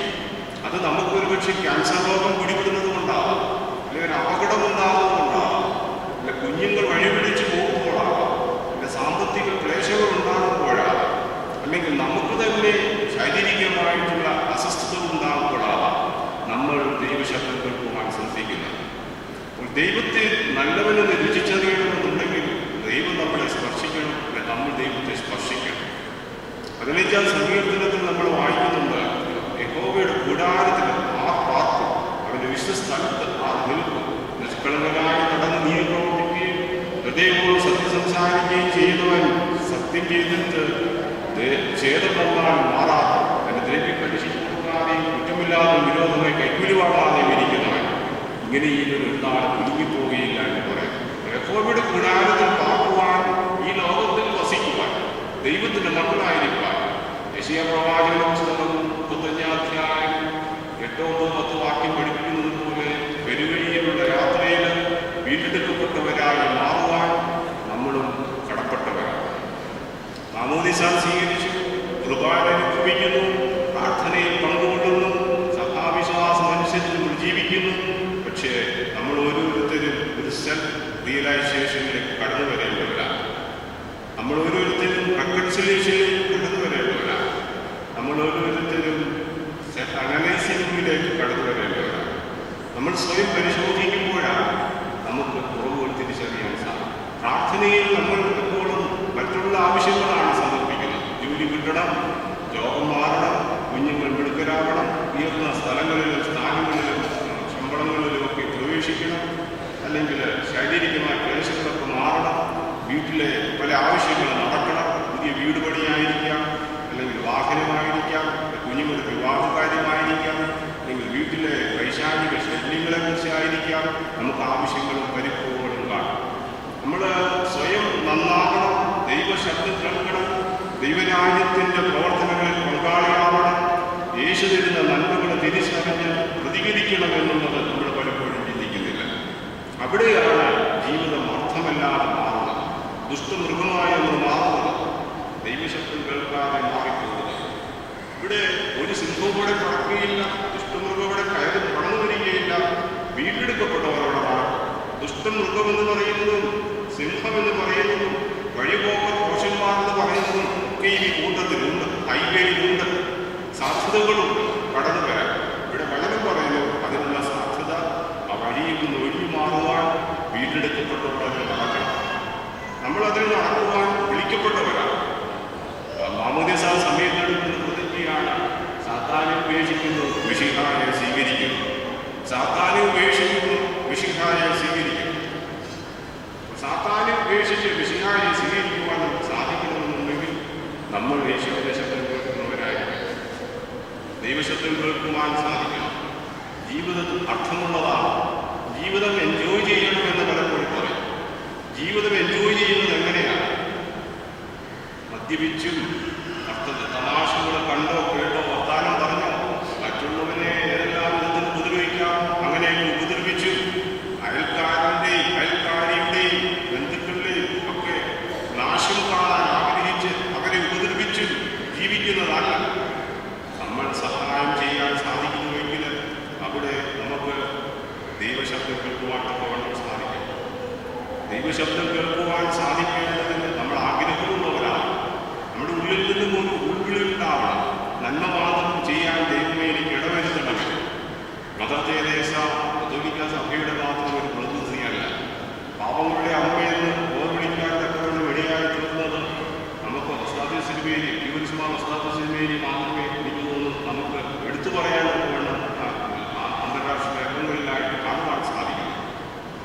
ഉസ്താദ് സിനിമേരി എപ്പോഴും സ്പന്ദനമാണ്, ജീവിതത്തിലെ സ്പന്ദനമാണെന്ന് പറഞ്ഞിട്ടുണ്ട്. അദ്ദേഹം അന്ത്യവിൽപ്പനയിൽ പറയുന്നത് ഞാൻ ഒന്ന് മാത്രം ആഗ്രഹിക്കുകയാണ്, ജീവിച്ചാലും മരിച്ചാലും യേശു മാത്രം മതി എനിക്ക്. ജീവനും മരണവും ഒരുപോലെ കാൽവരി തന്നൊരു മൺധൈര്യം. ഹൃദയം 72 പ്രാവശ്യം ഇടിക്കുന്നുവെന്ന് സയൻസ് പറയുന്നു. ഇതേപോലെ അദ്ദേഹം ഉരുവിട്ടിരുന്ന പ്രാർത്ഥനയാണ്, ജീവിച്ചാലും മരിച്ചാലും യേശു മാത്രം മതി എനിക്ക്. ജീവനും മരണവും ഒരുപോലെ കാൽവരി തന്നൊരു മൺധൈര്യം. ഈ കാൽവരി തന്ന മൺധൈര്യമാണ് ജീവിച്ചാലും മരിച്ചാലും യേശു മാത്രം മതി എന്ന് നമുക്ക് പറയുവാൻ സാധിക്കും. കാൽവരിയിലെ സ്നേഹം, ആ തന്ന ത്യാഗം, യേശു പഠിപ്പിച്ച ആത്മീയ പ്രബോധനം നമ്മുടെ ഹൃദയങ്ങളെ സ്പർശിക്കണമെന്നുണ്ടെങ്കിൽ നമ്മൾ അതിൽ ശ്രദ്ധയുള്ളവരാണ്, ആഗ്രഹമുള്ളവരാണ്. നന്മ തിരിച്ചറിയാൻ നമുക്ക് സാധിക്കണം. നന്മ തിന്മ തിരിച്ചറിയാൻ സാധിക്കുന്നത് ദൈവം നമുക്ക് തന്നിരിക്കുന്ന കഴിവുകൊണ്ടുകൊണ്ട് മാത്രമല്ല, നമ്മൾക്കുള്ള ഉത്സാഹം കൂടി ഉണ്ടാകും. ദൈവം നല്ലവനെന്ന് നമ്മൾ തിരിച്ചറിയുന്നത് നമ്മളത് ജീവിതത്തിൽ അനുഭവിക്കുമ്പോഴാണ്. കഷ്ടതകൾ അല്ലെ പ്രയാസങ്ങൾ, തടസ്സങ്ങൾ, നമ്മൾ ആഗ്രഹിക്കുന്നത് എന്തും ലഭിക്കുന്നുവെങ്കിൽ നമ്മൾ ഒരിക്കലും ദൈവമേ എന്ന ചിന്ത നമ്മളിൽ കടന്നു വരികയില്ല. ദൈവമക്കളാകുവാൻ നമ്മൾ ആഗ്രഹിക്കുകയില്ല. ഈ ലോകത്തിലെ ആനന്ദങ്ങളിലും അശ്രദ്ധകളിലും മദ്യപാനാസക്തികളിലും മറ്റ് ദുഷ്ടപ്പെഴികളിലൊക്കെ നടക്കാൻ നമ്മൾ ആഗ്രഹിക്കുകയാണ്. ദൈവം നമ്മൾ ആഗ്രഹിക്കുന്നത് എന്തും സാധിച്ചു തരികയാണെങ്കിൽ ഇന്ന് ദേവാലയങ്ങൾ കാണുകയില്ല. നമ്മൾ ഓരോരുത്തരും ദൈവമക്കളായിരിക്കാൻ പലപ്പോഴും സാധ്യതകൾ കാണുകയില്ല. അപ്പോൾ നമ്മുടെ ജീവിതത്തിൽ നമ്മൾ ആഗ്രഹിക്കുന്നതെല്ലാം ദൈവം തരികയില്ല. 10 ആഗ്രഹവും ദൈവസന്നിധിയിൽ സമർപ്പിക്കുമ്പോൾ ദൈവം തരുന്ന മറുപടി 3 ആയിരിക്കും. മകനെ, മകളെ, നിനക്കിത് ആവശ്യമില്ല എന്നൊരു പക്ഷേ പറയും. മകനെ, മകളെ, നിനക്കിതാ ഞാൻ തരുന്നു എന്നൊരു പക്ഷേ നമുക്ക് കേൾക്കാൻ സാധിക്കും, അനുഭവിക്കുവാൻ സാധിക്കും. അല്ലെങ്കിൽ 3ാമതൊരു മറുപടി പറയും, മകനെ, മകളെ, നീ ഒരല്പം കൂടി സാവകാശം തരണം, സാവകാശപ്പെടണം, നിനക്കിതിപ്പോൾ ആവശ്യമില്ല എന്ന് ദൈവം ഒരുപക്ഷെ നമ്മളോട് ശബ്ദിക്കുന്നുണ്ടാവും. ഇത് നമ്മുടെ ഏത് അർത്ഥങ്ങളിലും ശ്രദ്ധിക്കേണ്ടതാണ്. നമ്മൾ പ്രാർത്ഥിക്കേണ്ടത് ദൈവമേ നല്ല കാര്യം മാത്രം പ്രാർത്ഥിക്കാൻ എന്നെ പഠിപ്പിക്കണം. ശിഷ്യന്മാർ ആ ഒരു ലെവലിൽ വളരാൻ സാധിച്ചപ്പോഴാണ് കർത്താവിനോട് പറയുന്നത്, ഗുരു, ഞങ്ങളെ പ്രാർത്ഥിക്കാൻ പഠിപ്പിക്കണമേ. നമുക്ക് പ്രാർത്ഥിക്കാൻ അറിയാൻ വേണ്ടിയിട്ടല്ല, യേശുവിൻ്റെ കൂടെ നടന്നപ്പോൾ ആത്മീയ ബോധമുണ്ടായി അവർക്ക് മനസ്സിലായി അവരുടെ പ്രാർത്ഥനകളോ ആവശ്യങ്ങളും, അവരുടെ പ്രാർത്ഥനകളും ആവശ്യങ്ങളും പല ഭാഗങ്ങളും കാണുന്നുണ്ട്. നീ രാജാവായി വരുമ്പോൾ, അധികാരത്തിൽ വരുമ്പോൾ ഒരുവനെ ഇടത്തും വലത്തും ഇരിക്കണമെന്ന് പറഞ്ഞ് യാക്കോബ്, യോഹന്നാൻ സഹോദരങ്ങളൊക്കെ വന്ന് അമ്മ റിക്വസ്റ്റ് ചെയ്യുന്നുണ്ട്. ദൈവരാജ്യത്തിന്റെ അനുഭവം തിരിച്ചറിയാനാവാത്ത പാപത്തിൽ ജീവിച്ച അവസ്ഥയിലാണ് അവരങ്ങനെ ആവശ്യങ്ങളുമായിട്ട് കടന്നു വരുന്നത്. അതേപോലെ തന്നെ കർത്താവിനെ ഉപദ്രവിച്ച ആ മനുഷ്യനെ ചെവി വെട്ടി മാറ്റുന്നതായിട്ട് കാണുന്നു അന്ത്യ സമയത്ത്. അപ്പോൾ കർത്താവ് ചെവി തൊട്ട് സൗഖ്യമാക്കിയിട്ട് നിന്റെ ഒരു ചെവിട്ട് തടിച്ചാൽ മറ്റേ ചെവിട്ടും കൂടെ കാണിച്ചു കൊടുക്കണമെന്ന് പഠിപ്പിക്കുന്നതെന്ന് പഠിക്കും. നമ്മുടെ ജീവിതത്തിൽ കഷ്ടതകൾ ജീവിതത്തിൽ വരുമ്പോൾ അത് സിദ്ധതകളായി മാറ്റിയെടുക്കുവാൻ സാധിക്കണം. കഷ്ടത സഹിഷ്ണുതയും സിദ്ധതയും ഉളവാക്കും എന്നറിഞ്ഞ് കഷ്ടങ്ങളിൽ നാം പ്രശംസിക്കണമെന്ന് നമ്മൾ പഠിക്കുന്നു. ആത്മീയ നിറവ് നമ്മൾ വളരുവാൻ സാധിക്കുന്നതാണ്. ആത്മീയമായിട്ടുള്ള ജീവിതത്തിൽ നമുക്ക് ദർശനങ്ങൾ ഉണ്ടാക്കുവാൻ വഴിയായി തീരുന്നത്. അത് നമ്മൾ പാട്ടുകളിലൂടെയാണെങ്കിലും നമ്മുടെ വചന പഠനങ്ങളിലൂടെയാണെങ്കിലും നമ്മുടെ ആത്മീയമായിട്ടുള്ള സമർപ്പണത്തിലൂടെയാണെങ്കിലും ദൈവം നമ്മളോട് സംസാരിക്കുന്നത്. സിയോൻ യാത്രയാതിൽ മനമേ പറയാതെ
ഓരോരുത്തരും ഓരോരോ വഴിക്ക് പോകുമ്പോൾ അതിൻ്റെതായ ഒരുക്കങ്ങൾ നമ്മൾ നടത്താം.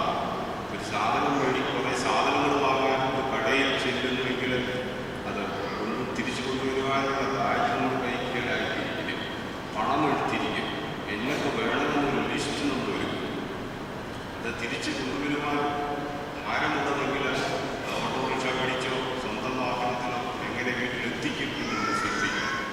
ഇതേപോലെ ഒരു ഓഫീസിൽ പോകുന്ന ഒരാൾ, അല്ലെങ്കിൽ ഒരു പിക്നിക്കിന് പോകുന്ന ഒരാൾ, അല്ലെങ്കിൽ ഒരു ബന്ധുവീട്ടിൽ പോകുന്ന ഒരാൾ അവിടെ ചെന്നാൽ എന്ത് ചെയ്യണം, എപ്പോൾ തിരിച്ചു വരണം, നമുക്കൊരു പ്ലാനിങ് വേണം.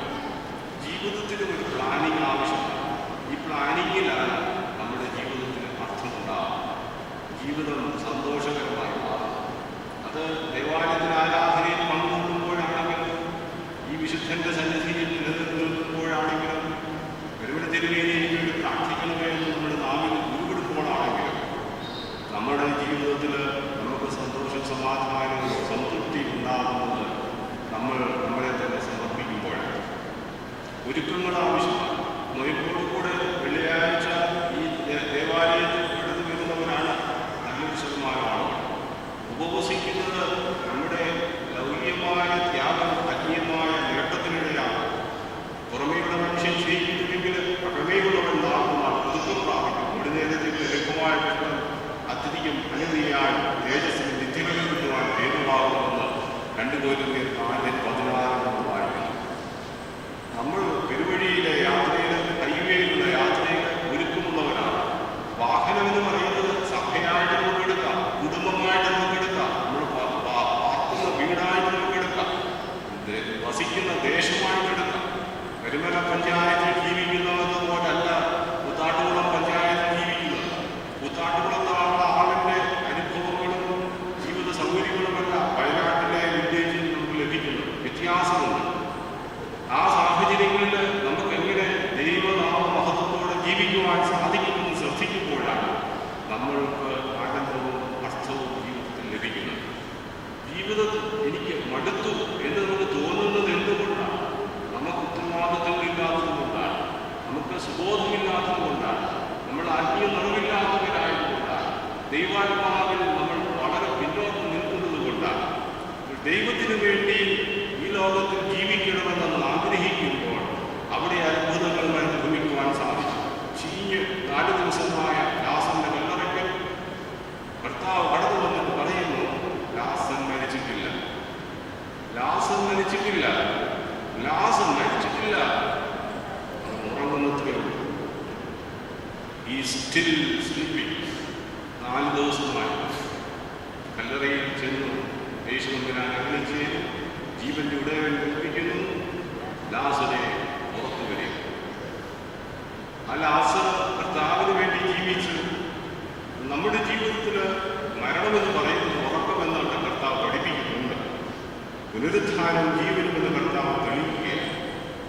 നമ്മുടെ ജീവിതത്തിൽ നമ്മൾ ശ്രദ്ധയുള്ളവരായി ജീവിക്കേണ്ടത് ഇന്ന് ജീവിക്കുവാൻ നമ്മൾ ആഗ്രഹിക്കുമ്പോഴാണ്. ഒരു 10-15 നന്മ സന്ധ്യയാകുമ്പോൾ നമ്മളൊന്ന് സ്വയം പരിശോധിക്കുക. ഇന്ന് എനിക്ക് എന്ത് നന്മ ചെയ്യാൻ സാധിച്ചു? 10 കാര്യങ്ങൾ നന്മ ചെയ്യാൻ നമ്മൾ ആഗ്രഹിച്ചു. 10-ൽ ഒരു പക്ഷേ ചില ദിവസം 12 നല്ല കാര്യങ്ങൾ ചെയ്യാൻ, നമ്മൾ വീട്ടിലെ കാര്യമാവാം, കുഞ്ഞുങ്ങളുടെ കാര്യമാവാം, നമ്മളുമായിട്ട് ബന്ധപ്പെട്ട വീട്ടിൽ നമ്മുടെ അസൈൻമെന്റ്സ് പലതും ആയിരിക്കാം. 10-ന് 12 ചെയ്യുന്ന ദിവസങ്ങളിൽ വളരെ സന്തോഷത്തോടെ നമുക്ക് ഉറങ്ങുവാൻ സാധിക്കും. ചില ദിവസം 10 കാര്യങ്ങൾ ആലോചിച്ചിട്ട് തീരുമാനിച്ചിട്ട് ഒരു പക്ഷേ 2 കാര്യങ്ങൾ നടത്തുന്നു വരികയും വളരെ നിരാശനായിട്ടായിരിക്കും നമ്മൾ ഉറങ്ങുന്നത്. ഇവിടെ നമ്മളെ പഠിപ്പിക്കുന്ന ഒരു ദൈവചിന്ത എന്തായിരിക്കുമെന്ന് ചോദിച്ചാൽ, നമ്മളുടെ ജീവിതം നമ്മളുടെ മാത്രം കയ്യിലല്ല, ദൈവം കൂടെ നമ്മൾ കൂടെ ഉണ്ടാവണം, വിശുദ്ധ കൂടെ ഉണ്ടാവണം. ദൈവത്തിൻ്റെ കൃപ കൊണ്ടാണ് നമ്മൾ വളരുന്നതെന്ന് തിരിച്ചറിയുവാൻ തക്കവണ്ണം സാധിക്കും. പിശാചുക്കളെ കുറിച്ചൊരു കഥ ഞാൻ വായിച്ചിട്ടുണ്ട്. സാത്താൻ പല വിധത്തിലുള്ള പിശാചുക്കളുണ്ടെന്നൊക്കെ നമ്മൾ പല വേദഭാഗങ്ങളിലൊക്കെ പരാമർശങ്ങൾ കൊണ്ട് പഠിക്കുവാൻ സാധിക്കും. പിശാചുക്കളെല്ലാം വട്ടം കൂടിയിട്ട് ഈ ലോകത്തെ മനുഷ്യരെ തെറ്റിക്കാനായിട്ട്, ദൈവമില്ലാത്തവരാക്കുവാനായിട്ട്, ദുഷ്ടതകളും ക്രൂരതകളും വഞ്ചനകളും ഒക്കെ വർദ്ധിപ്പിക്കുവാനായിട്ട് എന്തുണ്ട് വഴി എന്ന് തിരിച്ചറിയാനുള്ള രീതി കൂടി. പലരും പലതും പറഞ്ഞു. ഞാൻ ചെന്നിട്ട് ബൈബിളില്ല എന്ന് പറയും, യേശുക്രിസ്തു ഇല്ല എന്ന് പറയും, പരിശുദ്ധന്മാരില്ലെന്ന് പറയും, പ്രാർത്ഥിക്കണ്ട എന്ന് പറയും. പക്ഷെ അതൊന്നും സ്വീകാര്യമായി. അവസാനം പ്രധാന പിശാച് ബെത്സേബൂൽ എഴുന്നേറ്റ് പറഞ്ഞു, ഞാൻ ഭൂമിയിലെല്ലാം ചെന്നിട്ട് പറയും, ബൈബിളുണ്ട് മക്കളെ, വിശുദ്ധരുണ്ട്, പ്രാർത്ഥനാ ജീവിതം ആവശ്യമാണ്, പക്ഷെ ഇപ്പോൾ നിങ്ങൾ ജീവിക്കണ്ട, ഇപ്പോൾ നിങ്ങൾ ജീവിക്കണ്ട, നാളെ ഞാൻ അവസരം തന്നോളാം എന്ന് മനസ്സിൽ ഞാൻ സ്ക്രൂ ചെയ്ത് കൊടുക്കും. എല്ലാവർക്കും അക്സെപ്റ്റഡായി. ഇന്ന് നമ്മൾ ശ്രദ്ധിച്ചാൽ അത് കാണുന്നുണ്ട്. ഇന്ന് നോട്ട് നോക്കണ്ട, ഈ അണ്ടോ നോട്ട് നോക്കണ്ട, ഈ വെള്ളിയാഴ്ച നോക്കണ്ട, ഇപ്പം പ്രാർത്ഥിക്കണ്ട, 1 മണിക്കൂർ കഴിയട്ടെ, 7 മണിക്ക് സീരിയൽ ടി വിയിൽ എന്തെങ്കിലും ഉണ്ടെങ്കിൽ അതുകൊണ്ട് കഴിയട്ടെ. അത് കഴിഞ്ഞ് ആരെങ്കിലും വന്നിട്ട് ചാനൽ മാറ്റിക്കൊണ്ടായിരിക്കും വളരെ ഇന്റർനാഷണലായിട്ടുള്ള പരിപാടി വരും. അപ്പോൾ 8 മണി കഴിയട്ടെ, 8 മണി കഴിയുമ്പോഴായിരിക്കും ഗസ്റ്റ് വന്ന് കയറുന്നത്. 9:30 വരെ അവരോട് വർത്താനം. 9:30 കഴിയുമ്പോഴായിരിക്കാം പേപ്പർ എന്ന് കണ്ടില്ലെന്ന് വിചാരിച്ചു 9:30 പ്രാർത്ഥനയുടെ സമയം പോയി, പിന്നെ ഉറക്കം തൂങ്ങി എന്തെങ്കിലും ഒന്ന് പ്രാർത്ഥിച്ചാൽ.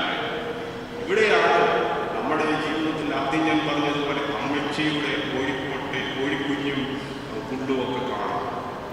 12 കോഴിക്കുഞ്ഞ് വിരിഞ്ഞു, ദൈവം അനുഗ്രഹിച്ചു. ഒന്ന് പോയപ്പോൾ തുറക്കുകയാണ്, അയ്യോ പുതുക്കുള്ളി കുഞ്ഞുവാളാണ് അതിനുള്ള കോഴിക്കുഞ്ഞിനെ കൊണ്ടുപോയത്. നമ്മുടെ ജീവിതത്തിൽ നഷ്ടങ്ങൾ സംഭവിക്കുന്നത് നമ്മൾക്ക് ആത്മീയ നിറവില്ലാതെ വരുമ്പോഴാണ് അത് ദൈവത്തിൻ്റെതായി നമ്മൾ കണക്കിൽപ്പെടുത്തുന്നത്. അത് കുഞ്ഞുങ്ങളുടെ കാര്യത്തിലാണെങ്കിൽ സമ്പാദ്യമാണ്.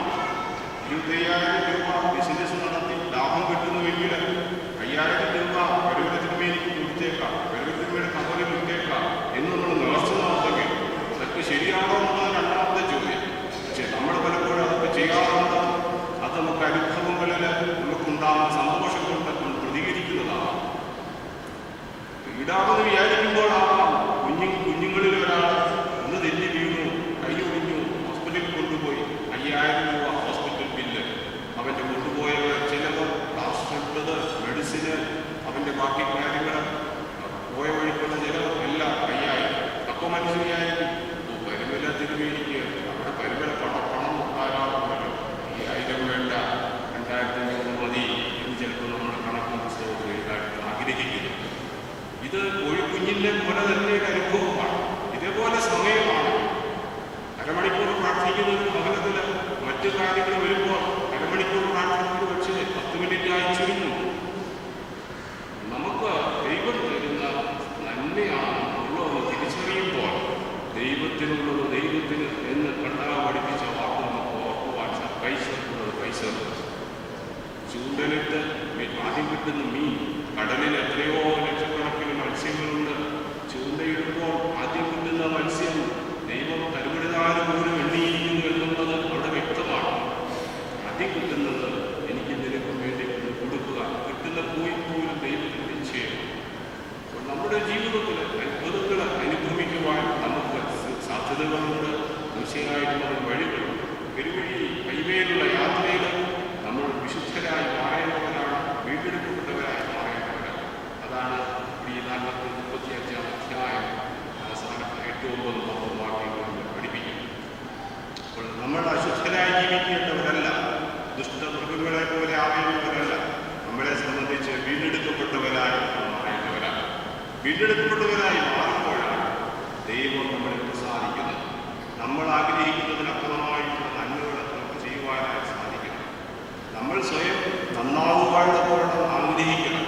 ദൈവശബ്ദം കേൾക്കണം. മാനസാന്തരം എന്ന് പറയുന്നത് നമ്മൾ കഴിഞ്ഞ വർഷം പരിമല പള്ളിയിൽ പോയി, അല്ലെ കഴിഞ്ഞ ആഴ്ചയിൽ പരിമല പള്ളിയിൽ പോയി പ്രാർത്ഥിച്ചു, അതിനുശേഷം കുറെ പണം കൊണ്ടുവന്നിട്ട് നിക്ഷേപിച്ചത് കൊണ്ട് മാത്രം നമ്മളുടെ മാനസാന്തരം ശരിയാവുന്നില്ല.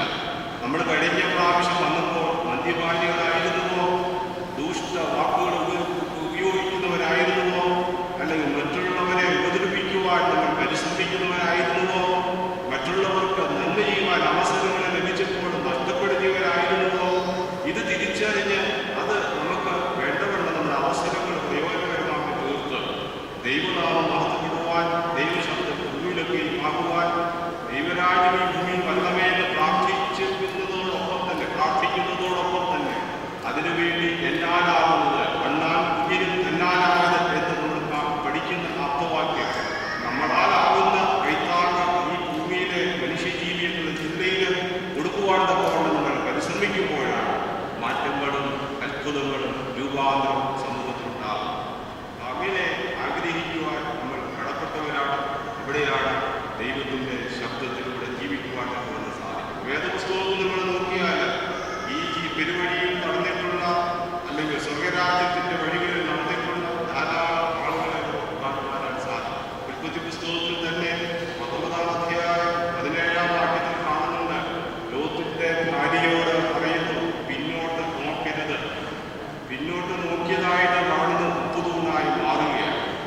പിന്നോട്ട് നോക്കരുത്. നമ്മൾ ഈ ജീവിതയാത്രയിൽ ശ്രദ്ധിക്കേണ്ട കാര്യങ്ങളാണ്. ഒന്നാമതായിട്ട് നമ്മൾ പിന്നോട്ട് നോക്കാത്തവരാവണം. നഷ്ടങ്ങൾ ഉണ്ടായേക്കാം, അവസരങ്ങൾ നഷ്ടപ്പെട്ടിട്ടുണ്ടാവാം, അല്ലെങ്കിൽ നമ്മൾ ചെയ്യേണ്ട നല്ല കാര്യങ്ങൾ ചെയ്യാതെ പോയിട്ടുണ്ടാവാം, പറയാൻ പാടില്ലാതെ പറഞ്ഞിട്ടുണ്ടാവാം. അത് തിരുത്തുവാൻ തക്കവണ്ണം ദൈവം തരുന്ന അവസരങ്ങൾ ഉപയോഗിക്കുമ്പോഴാണ് ദൈവം നമ്മളെ പ്രസാദിക്കുന്നത്. പിന്നോട്ട് നോക്കരുത്. രണ്ടാമതായിട്ട് കാണുന്നത് 41-ാം വാക്യം പുസ്തകത്തില് തമ്മിൽ വിഴുങ്ങാൻ ശ്രമിക്കരുത് എന്ന് യോസേഫ് സഹോദരന്മാരോട് പറയുന്ന സന്ദേശമാണ്. തമ്മിൽ കലഹമുള്ളവരാണ് എന്ന് അറിയാം. അത് നമ്മൾ ആ വേദഭാഗത്ത് കാണുന്നുണ്ട്. തമ്മിൽ ഉപദ്രവിക്കുന്നവരായിരിക്കരുത് എന്ന് ഇവിടെ കാണുന്നു. മൂന്നാമതായിട്ട് നമ്മൾ കാണുന്നത് പുസ്തകം 45-ാം വാക്യത്തില് യോസേഫ് സഹോദരന്മാരോട് പറയുകയാണ്, നിങ്ങൾ വഴിയിൽ വെച്ച് ശണ്ട കൂടരുത് എന്ന് പറഞ്ഞു. നമ്മൾ ഈ ലോക ജീവിതത്തിൽ കലഹിക്കുന്നവരാവാതിരിക്കുവാൻ ശ്രദ്ധിക്കുമ്പോൾ അവിടെ ദൈവശബ്ദം ഉണ്ടാവുകയാണ്. നാലാമതായിട്ട് നമ്മൾ മുമ്പ് ധ്യാനിച്ച കേട്ട ആ വാക്യം തന്നെ ശ്രദ്ധിക്കാവുന്നതാണ്. ഉൽപ്പത്തി പുസ്തകം 41-ാം അധ്യായം 39-ാം വാക്യം, ദൈവാത്മാവുള്ളവരായ ദൈവത്തിന്റെ ആത്മാവ് പിശാചിന്റെ ആത്മാവിൽ നിന്ന് മാറി, പിശാചിന്റെ സ്വഭാവങ്ങളിൽ നിന്ന് മാറി ദൈവശബ്ദം കേൾക്കുവാൻ തക്കവണ്ണം ദൈവാത്മാവുള്ളവരായി രൂപാന്തരപ്പെടുന്നവരായി ദൈവം നല്ലവരെന്ന് തിരിച്ചറിയുവാൻ, രുചിച്ചറിയുവാൻ, സ്പർശിച്ചറിയുവാൻ, അനുഭവിച്ചറിയുവാൻ പരിശ്രമിക്കുന്നവരായി നമുക്ക് തീർച്ചയായിട്ടും സാധിക്കണം. അവിടെ ആത്മീയമായ ഉറവുണ്ടാകും. അബ്രഹാം വിശ്വാസികളുടെ പിതാവായിട്ട് തിരഞ്ഞെടുക്കുമ്പോൾ അവിടെ പല പരീക്ഷണങ്ങളും നേരിടുന്നതായിട്ട് കാണുന്നുണ്ട്. യാഗം കൊണ്ടുപോകാൻ, സ്വന്തം മകനെ യാഗം കൊടുക്കുവാൻ യഹോവയാൽ ദൈവം കൽപ്പിക്കുന്നുണ്ട്. ഈ അബ്രഹാം തന്റെ മകനെയും കൂട്ടി യാഗത്തിന് വേണ്ടിയുള്ള തീയും തുറവും കൊണ്ട് പോകുമ്പോൾ ഈ അപ്പനോട് മകൻ ചോദിക്കുകയാണ്, അബ്രഹാമിനോട് മകൻ ഇസ്ഹാക്ക് ചോദിക്കുകയാണ്, അപ്പ തീ തുറക്കുണ്ട്, യാഗം എവിടെ?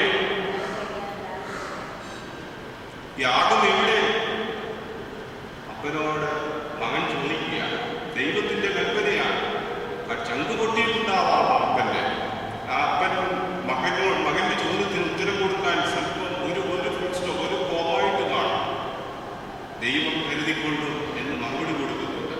ദൈവം പറഞ്ഞിട്ടാണ് സ്വന്തം മകനെ എനിക്ക് വേണ്ടി പരിഗണിക്കണം. സ്വന്തം മകനെയാണോ വർഷങ്ങൾ കാത്തിരുന്ന് ദാനം കിട്ടിയ സ്വന്തം മകനെയാണോ കൂടുതൽ സ്നേഹിക്കുന്നത്? യഹോവയാ ദൈവമാണെന്ന് എന്നെയാണോ സ്നേഹിക്കുന്നത് എന്ന് പരിശോധിക്കുവാൻ ദൈവം അബ്രഹാമിനോട് പറയുകയാണ്, നിന്റെ ഏകജാതനായ മകൻ ഇസ്ഹാക്കിനെ എനിക്ക് വേണ്ടി മോറിയാമലയിൽ കൊണ്ടുപോയി ബലികഴിക്കണം. പോകുന്ന വഴിക്ക് അപ്പനോട് മകൻ ചോദിക്കുകയാണ്, അപ്പാ തീ പുറക്കുണ്ട്, യാഗം എവിടെ?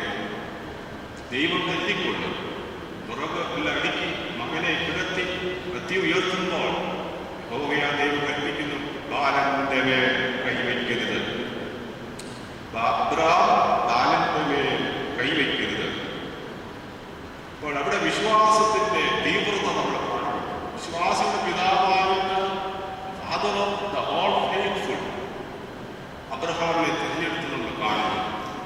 ഇവിടെയാണ് നമ്മൾ ദൈവശബ്ദം കേൾക്കേണ്ടത്. When we come to the church and there you remember that your brother has something against you, give up your offerings in front of the altar, make peace with your brother and then come back and offer your offerings. Then God will hear you, accept your offerings. ദൈവശബ്ദം കേൾക്കണമെന്നുണ്ടെങ്കിൽ നമുക്ക് രമ്യമാകുവാൻ സാധിക്കണം. എങ്ങനെയാണ് രമ്യമാകുന്നത്? പ്രതികരിക്കാതിരിക്കുക, ക്ഷമിക്കാൻ പഠിക്കുക. അവിടെ ക്ഷമിക്കുവാൻ പഠിക്കണമെന്നുണ്ടെങ്കിൽ ദൈവം നമുക്ക് തരുന്ന നന്മ തിരിച്ചറിയാം. ദൈവം എനിക്കൊപ്പമുണ്ട് നമ്മൾ തിരിച്ചറിയാം. ഞാൻ ഒറ്റയ്ക്കല്ല, ഞാൻ ഏകയല്ല, എനിക്ക് ബന്ധുക്കളില്ലെങ്കിലും മിത്രങ്ങളില്ലെങ്കിലും എനിക്ക് ദൈവം എൻ്റെ കൂടെ ഉണ്ടെന്നുള്ള തിരിച്ചറിയലാണ് നമുക്ക് രമ്യമാകുവാൻ നമ്മൾ ഇടയായിത്തീരുന്നത്. ബലിയർപ്പിക്കുവാൻ വരുമ്പോൾ ദൈവം നമ്മളെ നടത്തുമെന്ന് തിരിച്ചറിയണം. പ്രതികരിക്കാൻ ബലി കഴിച്ചിട്ട് വേണം സഹോദരന്റെ അടുക്കൽ നമ്മൾ പ്രതികാരം ചെയ്യാമെന്ന് ചിന്തിക്കുന്നുവെങ്കിൽ അവിടെയാണ് ദൈവം പറയുന്നത്, നിന്റെ പ്രതികാരം നാട്ടുകോ, നിന്റെ സഹോദരനോട് രമ്യമാകും, നിന്റെ സഹോദരന് നിന്നോട് വിരോധമുണ്ടെങ്കിലല്ല, നിനക്ക് വിരോധമുണ്ടെങ്കിലല്ല, നിന്റെ സഹോദരന് നിന്നോടെന്തെങ്കിലും വിരോധമുണ്ടെങ്കിൽ നീ ആദ്യം നിന്റെ ബലി എന്ന് പറയുന്നത് പണം കുറെ കൊണ്ടുവന്ന് സമർപ്പിക്കുന്നതോ പഴയ നിയമത്തിൽ കാണുന്ന ആടിനെയോ പ്രാവിനെയോ കൊണ്ട് സമർപ്പിക്കുന്നതോ മാത്രമായിട്ടല്ല, നമ്മുടെ പ്രാർത്ഥനകളെ മുഴുവനും ബലിയായിട്ട് കാണുവാൻ സാധിക്കും. ഇവിടെ കടന്നു വന്നിരിക്കുന്ന അപാലപക്ഷം ആളുകൾക്കും ഓരോ പ്രാർത്ഥനകളുണ്ട്. നമ്മൾ ഓരോരുത്തരും പ്രാർത്ഥിക്കുന്നത് വിശുദ്ധന്റെ സന്നിധിയിൽ മധ്യസ്ഥതയെ അഭ്യർത്ഥിക്കുമ്പോൾ അത് കർത്താവ് കേൾക്കുമെന്നുള്ള അനുഭവം കൊണ്ടാണ് നമ്മൾ വീണ്ടും വീണ്ടും ഇവിടെ വന്ന് പ്രാർത്ഥനകൾ നടത്തുന്നത്. ഈ പ്രാർത്ഥനകൾ ദൈവം കേൾക്കണമെന്നുണ്ടെങ്കിൽ നമ്മൾ രമ്യതയുള്ളവരായിരിക്കണം. ന്യായമല്ലാത്തത് ഒരിക്കലും ദൈവസന്നിധിയിൽ സ്വീകരിക്കപ്പെടുകയില്ല. നീതി ചെയ്യാത്തവൻ ദൈവത്തിൽ നിന്നുള്ളവനല്ല. യാക്കോബ് ശ്ലീഹായുടെ ലേഖനത്തിൽ നമ്മൾ കാണുന്നുണ്ട്, നീതി ചെയ്യാത്തവൻ ദൈവത്തിൽ നിന്നുള്ളവനല്ല. നീതി എന്ന് പറയുന്നത് ദൈവത്തിന്റെ സന്നിധിയിൽ ലഭിക്കുന്ന നീതിയാണ്. ഭർത്താവിന്റെ അമ്മയോടോ പ്രിയപ്പെട്ട സഹോദര ശിഷ്യന്മാരായ യാക്കോബിനോടോ പത്രോസിനോടോ അല്ലെങ്കിൽ ആരോട് പ്രിയപ്പെട്ടവരോട് ആരോട് പറഞ്ഞില്ല പറുദീസയിൽ നീ എന്നോടുകൂടി ഇരിക്കുമെന്ന്. നിമിഷങ്ങൾ മാത്രം, മണിക്കൂറുകൾ മാത്രം പരിചയമുള്ള അനുഭവ കള്ളനോടാണ് പറയുന്നത്, ഇന്ന് നീ പറുദീസയിൽ ഇരിക്കുക. നമ്മൾ ഇന്ന് ഈ ലോകത്തിലാണെങ്കിൽ അത് അക്സെപ്റ്റ് ചെയ്യത്തില്ല. തോട്ടത്തിൽ പണി ചെയ്യാൻ പല സമയം ആളുകളെ വിളിച്ചു, പക്ഷേ ഒരേ കൂലി കൊടുത്തതായിട്ട് കാണുന്നുണ്ട്. രാവിലെ മുതൽ വൈകുന്നേരം വരെ അധ്വാനിച്ച് കൊടുത്ത കൂലി തന്നെയാണ്. 1 മണിക്കൂർ മാത്രം 5 മണിക്ക് വന്ന് ആളിന് 6 മണിക്ക് ഒരേ കൂലി കൊടുക്കുന്നത്. അപ്പോൾ ദൈവം പറയുന്നു, നമ്മൾ തമ്മിൽ പറഞ്ഞൊത്തത് നിനക്ക് കിട്ടിയില്ലേ, അവന് കൊടുക്കണമോ വേണ്ടയോ, എന്ത് കൊടുക്കണമെന്ന് യജമാനനല്ലേ തീരുമാനിക്കേണ്ടത് എന്ന് നമ്മൾ ആ ഉപമയിൽ കാണുന്നു. നമുക്ക് വേദപുസ്തകത്തിൽ ശ്രദ്ധിച്ചാൽ ദൈവത്തിന്റെ നീതി എന്ന് പറയുന്നത് മനുഷ്യൻ നിശ്ചയിക്കുന്നതുകൊണ്ടല്ല. 99 നീതിമാന്മാരെ മാറ്റി നിർത്തിയിട്ടാണ് കർത്താവ് മാനസാന്തപ്പെടുന്ന പാപിയെക്കുറിച്ച് ദൈവത്തിന്റെ ദൂതന്മാരുടെ മധ്യത്തിൽ. ഇപ്പോൾ പാപിക്ക് കർത്താവ് വളരെ ഇമ്പോർട്ടൻസ് കൊടുക്കുന്നു എന്നല്ല. When he become a new being, when he become repentant, then the angels will be more happy. ദൈവസന്നിധിയിൽ സ്വീകരിക്കപ്പെടുന്നത് നമ്മൾ മാനസാന്തരപ്പെടുമ്പോഴാണ്. ഞാൻ പാപിയാണ്, നമ്മൾ പ്രാർത്ഥിക്കാതിരിക്കുന്ന പരീക്ഷയെ കുറിച്ചും ചുങ്കക്കാരനെ കുറിച്ചും നമ്മൾ കാണുന്നുണ്ട്. ഞാൻ പലതും ചെയ്യുന്നു, കൽപ്പനയെല്ലാം പാലിക്കുന്നു, ദശാംശമൊക്കെ കൊടുക്കുന്നു, ശാപതൊക്കെ ആചരിക്കുന്നു, പക്ഷേ പാപിയായ മനുഷ്യൻ പ്രാർത്ഥിക്കുന്നു, ദൈവമേ സ്വർഗത്തേക്ക് നോക്കുവാൻ പോലും ഞാൻ യോഗ്യനല്ല, എന്റെ ദാസരിൽ ഒരുവനെ പോലെ എന്നെ സ്വീകരിക്കണമേ. സ്വർഗത്തേക്ക് നോക്കുവാൻ പോലും ആ ശബ്ദം കേൾക്കുവാൻ സാധിക്കണം. നമ്മളിന്ന് ചിന്തിച്ച ചിന്തകൾ എന്ന് പറയുന്നത് ദൈവത്തിന്റെ രാജ്യത്തിലേക്കുള്ള വഴി എന്ന് പറയുന്നത് പല പ്രശ്നങ്ങൾ നിറഞ്ഞതാണ്. വളരാതിരിക്കണം, പുറകോട്ട് നോക്കാതിരിക്കണം, ശണ്ട കൂടാതിരിക്കണം, ദൈവാത്മാവിൽ നിറവുള്ളവരായിരിക്കണം, ദൈവശബ്ദം കേൾക്കുവാണ്ടപ്പോഴും ഇടയാവുന്നവരാണ്, യുവാനപ്പെടുവാണ്ടപ്പോഴും കർത്താവ് നമ്മളെ ഒരുക്കട്ടെ, ദൈവാത്മാവ് നമ്മളെ നിറയ്ക്കട്ടെ പ്രാർത്ഥിക്കുന്നു.